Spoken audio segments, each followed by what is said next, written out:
चलिए एक बार फिर से विधानसभा का रुख कर लेते हैं, क्योंकि भाजपा विधायक दल की बैठक है, सभी का आना शुरू हो चुका है। दिग्गज क्या कुछ कह रहे हैं, जरा सुनिए। सतीश पूनिया को आप देख रहे हैं, मीडिया से रूबरू हो रहे हैं। जो है वो शुरू हो रहा है, बहुत सारे मुद्दे हैं, लेकिन प्रमुख रूप से कौन से मुद्दे होंगे जिनके आधार पर आप सरकार को घेरने वाले हैं? मुद्दे तो वही पारंपरिक हैं जिससे पिछले 4.25 वर्षों से राजस्थान की जनता पीड़ित और प्रताड़ित है। इससे बड़ा दुर्भाग्य क्या होगा कि सड़कें मुख्यमंत्री के पोस्टर, गुलाबी रंग के पोस्टर से रंगी पड़ी हैं, जबकि मेरे ख्याल से उनके पोस्टर का रंग लाल होना चाहिए, क्योंकि इतनी हत्याएं हुई हैं और कल की ताजा तरीन घटना उसका प्रमाण है। अस्पताल में प्रसूताएं मर जाती हैं और चूहे मरीजों का पैर कुतर जाते हैं। ये जोधपुर की घटनाएं हैं। सड़कों में गड्ढे में गिर के और राहगीर आसानी से अपनी जान गंवा देता है, तो व्यक्ति कहीं भी सुरक्षित नहीं है। तो सबसे बड़ा जो मुद्दा है विधानसभा के समक्ष वो है प्रदेश की कानून व्यवस्था। यूं लगता है कि ये भगवान भरोसे है या अपराधियों के भरोसे है। एक दूसरा बड़ा मुद्दा रहेगा, ये खुद सरकार ने अपने सवाल के जवाब में कहा है कि 19,422 किसानों की जमीनें नीलाम होगी। मैं नहीं कह रहा, उनके जवाब में कहा गया है। कितने लोगों ने आत्महत्याएं की होंगी, कितने लोग अवसाद में चले गए होंगे। तीसरा मुद्दा जो बहुत ज्यादा संवेदनशील है, एक तरफ हम नौजवानों को, उनको संस्कारों की बात करते हैं, उनकी सहूलियत की बात करते हैं, हम उनके खुशहाली की बात करते हैं, तरक्की की बात करते हैं, लेकिन राजस्थान में भले ही पढ़ाई के अवसाद से या बेरोजगारी से तंग आकर आप आंकड़े निकालिएगा कितने लोगों ने अवसाद में आकर आत्महत्याएं भी की होंगी और उनको वो तकलीफ को जीवन गुजार रहे हैं। तो बेरोजगारी और पेपर लीक ये यक्ष प्रश्न है सरकार के इस रावण राज के खिलाफ। इसी तर्ज पर मैं समझता हूं कि मैं खुद कंफ्यूज हूं कि सरकार को किस मामले में रैंकिंग दूं। सरकार वीडियो कंटेस्ट कर। विधानसभा सत्र शुरू होने वाला है और उससे पहले आज भाजपा विधायक दल की बैठक। राजेंद्र राठौड़ क्या कुछ कह रहे हैं, सुनिए। सरकार बिना बजट के थोथी घोषणाएं पर घोषणाएं करती जा रही है और सरकार जिस मुख्यमंत्री जी का कार्ड हाथ में लेकर उनकी फोटो जिसमें नहीं हो, उनको वंचित भी करती जा रही है उन सुविधाओं से जिसका ऐलान सरकार ने अलग अलग अपनी योजनाओं में कर रखा है।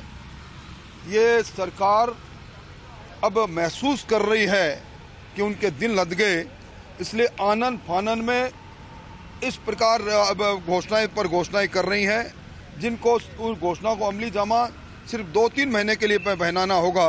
उसके बाद इस सरकार को कोई सरोकार नहीं। सवाल इस बात का है कि सरकार 5 साल की थी या सरकार 4 महीने की थी। ये सारे सवाल अपने आप सरकार के कामों से सामने आ रहे हैं। मुद्दे कौन कौन से होंगे? कानून व्यवस्था सबसे बड़ा मुद्दा होगा। भरतपुर में जिस प्रकार पुलिस की कस्टडी में सरेआम राह में एक अपराधी को भून कर चले गए, ये घटना पहली घटना नहीं, दौसा की घटना जिसमें एक बालिका का अपहरण होता है, पिता पीछा करता है, उसको मार दिया जाता है, अनेकों घटना है। और उसके बाद ये जो जिस प्रकार भ्रष्टाचार हुआ है, जल जीवन मिशन का भ्रष्टाचार, IT का भ्रष्टाचार, और इसके साथ सरकार ने जो बिजली राहत की मैं घोषणाएं की थी, बड़े हुए बिल सामने आए हैं, बड़ा हुआ फ्यूल चार्ज है।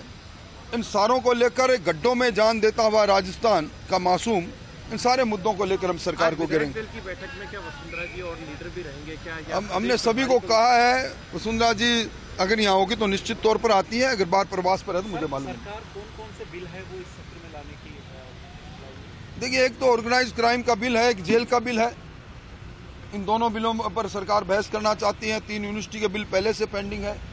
एक लेक्चरर्स जोधपुर यूनिवर्सिटी में जिस प्रकार इन्होंने बंदरबाट की है, लेक्चरर्स के नियमितीकरण का बिल है, और फार्मर डेट रिलीफ एक्ट है, और अब मैंने अखबारों में देखा सोशल सिक्योरिटी एक्ट भी सरकार लाना चाहती है। इन सारे एक्ट लाएगी, उन पर बात करेंगे। मुरमुर भी आ रही है। निश्चित तौर पर यह गौरव की बात है। इस देश की संवैधानिक प्रमुख राजस्थान की विधानसभा में आए, हमें संबोधित करें, इससे बड़ा गौरव कुछ हो नहीं सकता। राठौड़ साहब, विधानसभा सत्र आपका तारंगी सवाल बात है, लेकिन राजस्थान में 15वीं विधानसभा में 8 सत्रों में 40,000 ज्यादा सवाल पूछे गए, लेकिन सरकार के जो अधिकारी हैं उन्होंने 7,000 ज्यादा सवाल ऐसे जिनके जवाब ही नहीं दिए। देखिए, ये परिपाटी संसदीय लोकतंत्र को कमजोर करने की है। विधानसभा में सवाल इसलिए खड़े किए जाते हैं कि उन सवालों का जवाब आए। एक ऐसा मंच है जहाँ कोई सवाल का सही जवाब आने की संभावनाएं रहती है। ये नए सवालों का जवाब आना दुर्भाग्यपूर्ण है, परंतु विधानसभा अध्यक्ष जी ने इसके लिए प्रयास किया। इसलिए कहने में मुझे कोई संकोच नहीं। उन्होंने कोशिश की थी समय पर सवालों का जवाब आए, और अब ये नहीं है तो ये संसदीय लोकतंत्र की कमजोरी होगी। एक आखिरी सवाल है, आपको लेकर किसी से रोजाना बयान? मुझे कोई बयान नहीं देना।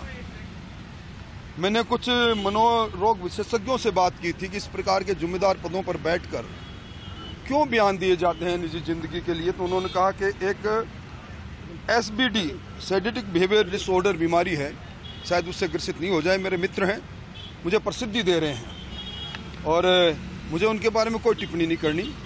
मौका आएगा उसी समय बोलूंगा मैं। विपक्ष राजेंद्र राठौड़ को आप सुन रहे थे, और लगातार विधायकों के आने का सिलसिला शुरू हो चुका है। भाजपा विधायक दल की बैठक है, ज्यादा जानकारी देंगे हमारे वरिष्ठ सहयोगी ऐश्वर्य प्रधान मौजूद है वहां पर, उनसे अपडेट ले लेते हैं।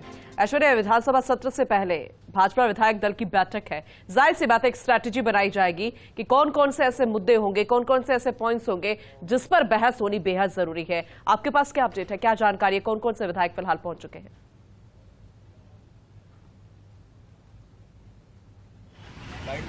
देखिए, यहाँ पर नेता प्रतिपक्ष राजेंद्र राठौड़ खुद पहुंच चुके हैं, और वो खुद पहुंचकर मीडिया से मुखातिब भी हो चुके हैं।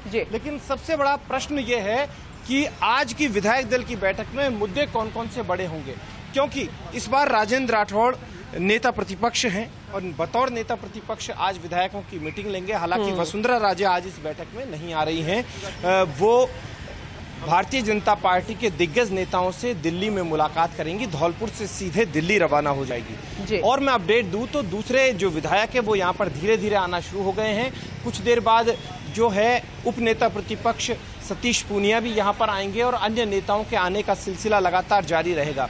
पूनम, सबसे महत्वपूर्ण बात यह है कि एक चीज मैं यहाँ पर बताना चाहूंगा, आज विधानसभा का सत्र भी आने वाला है। उससे पहले विधायक दल की बैठक भारतीय जनता पार्टी की हो रही है, लेकिन मैं पीछे की खूबसूरत तस्वीर दिखाता हूँ।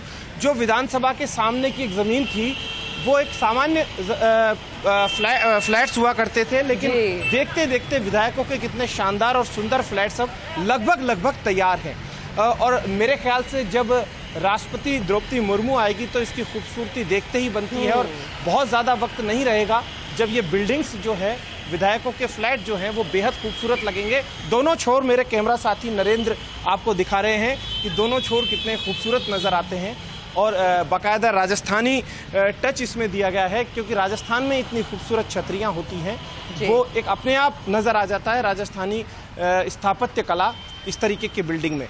तो मैं वापस से सियासी बातों पर आता हूं, क्योंकि कुछ बातें गैर सियासी भी करना ज़रूरी हो जाता है। जो सामान्य बातें होती है वो भारतीय जनता पार्टी या कांग्रेस से परे की बातें हैं, क्योंकि सभी विधायकों को इस बात की खुशी है कि वो नए फ्लैट्स में आएंगे। और एक और महत्वपूर्ण बात यह है कि यहाँ पर आज CP जोशी भी आएंगे। विधायक दल की बैठक यहाँ विधानसभा में आकर CP जोशी लेंगे, उसके बाद CP जोशी सीकर एक कार्यक्रम में निकल जाएंगे। CP जोशी संगठन को लेकर बातचीत करेंगे। हालांकि चंद्रशेखर अमूमन आते रहते हैं, संगठन की बातें करते हैं। विधायक सलूम्बर के हैं, वो यहाँ पर आ गए हैं। विधायकों का आना यहाँ पर शुरू हो चुका है, एक एक करके विधायक यहाँ पर आ रहे हैं। लेकिन महत्वपूर्ण बात यही है कि विधायकों का यहाँ आना महत्वपूर्ण नहीं है, विधायकों का यहाँ पर मुद्दे उठाना महत्वपूर्ण है। लेकिन मुझे इस बार नहीं लगता कि विधानसभा का ये बहुत संक्षिप्त सा सत्र चल पाए। यहाँ पर हंगामे की भेंट चढ़ता हुआ नजर आ रहा है, क्योंकि भारतीय जनता पार्टी जो अपनी रणनीति बना रही है, वो अपराध को मुद्दा बनाते हुए, कानून व्यवस्था को मुद्दा बनाते हुए यहाँ पर रणनीति अपनाएगी और इस सरकार को घेरेगी। भले ही कल जो भरतपुर में वाकया हुआ उसे लेकर उससे पहले के जितने भी मामले हैं उन्हें उठाने की भारतीय जनता पार्टी कोशिश करेगी। यहाँ पर जक्सी राम कोहली भी आ चुके हैं, विधायक हैं। ये देखिए, हम जक्सी राम जी से बात करते हैं। जक्सी राम जी, अब आप चुनाव में चले जाएंगे थोड़े दिन बाद, आपके क्षेत्र